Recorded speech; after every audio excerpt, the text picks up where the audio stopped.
Why escalations fail in Agile and how to fix them.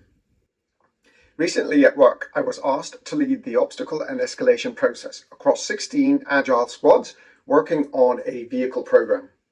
Now, on paper, this sounds pretty straightforward. Teams raise issues, leadership removes blockers, and delivery continues. But what I quickly discovered is something I see in almost every large Agile organization. Escalations don't fail because teams raise too many issues. They fail because we discover problems far too late. In our case, most issues only reached escalations once they were already impacting part releases. Suppliers were slow to respond, and the deadlines were getting uncomfortable, to say the least. So I started asking a simple question. What would an escalation system look like if it actually helped us see problems earlier instead of just reacting to them? So in this video, I'll share why escalation systems break down in multi-team environments, the two patterns that cause most delivery pain, and a simple model you can use if you're managing dependencies across multiple teams. So here's the situation. In our case, we have 16 squads delivering quality issues and changes that need to be released into a vehicle program. That environment comes with a lot of moving parts.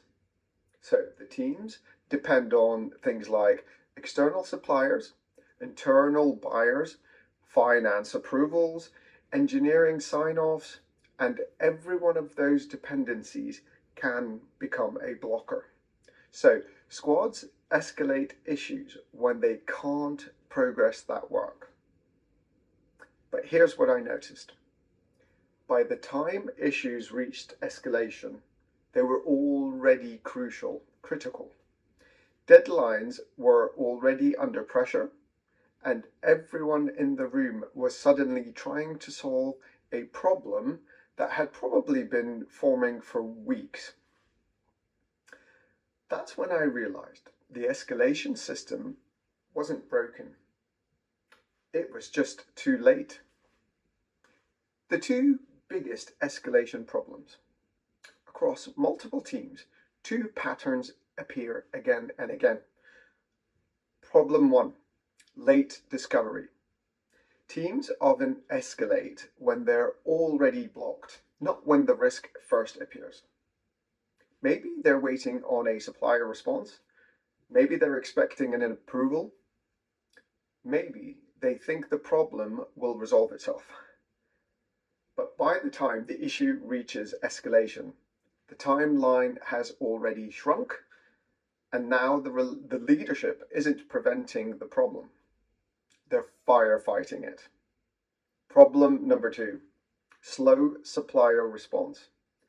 The second pattern is external dependencies. Suppliers operate on their own timelines, and when responses take longer than expected, recovery becomes very difficult. If the delay is discovered that late in the process, you don't have many options left. So escalation meetings end up dealing with the symptom instead of the signals, the early warning signals. So why escalation meetings often fail? In many organizations, escalation forums slowly become something else entirely. They become status meetings. People attend, issues get discussed, but the outcome isn't always clear, and no decision is made. No clear owner is assigned, and the same issues appear again the next week. Now, that's frustrating for both the teams and the leaders alike, because escalation meetings should exist for one reason, which is to remove the obstacles quickly. The simple model that changed things. So the change we're introducing is actually very simple. Instead of treating everything as a blocker, we split escalation into two layers. The first layer, layer one, is emerging risks. These are dependencies that aren't blockers yet. They're not blocking the work just yet, but could impact delivery in the next few weeks. Examples of these might include waiting for supplier confirmation, an upcoming finance approval, a dependency on another team. So by raising these early, you give leadership time to intervene. And the second layer of that is the active blockers. This is when progress has actually stopped. Now, the escalation meeting becomes a decision forum.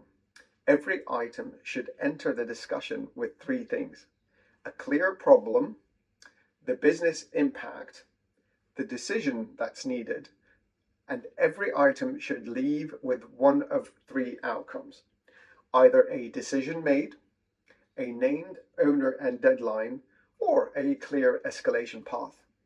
The hidden lever. The biggest insight for me, though, was this: escalations often hide a deeper issue, the invisible dependencies.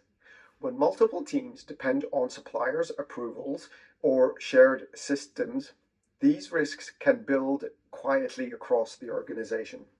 So, one simple improvement is asking each team to maintain visibility of their top external dependencies.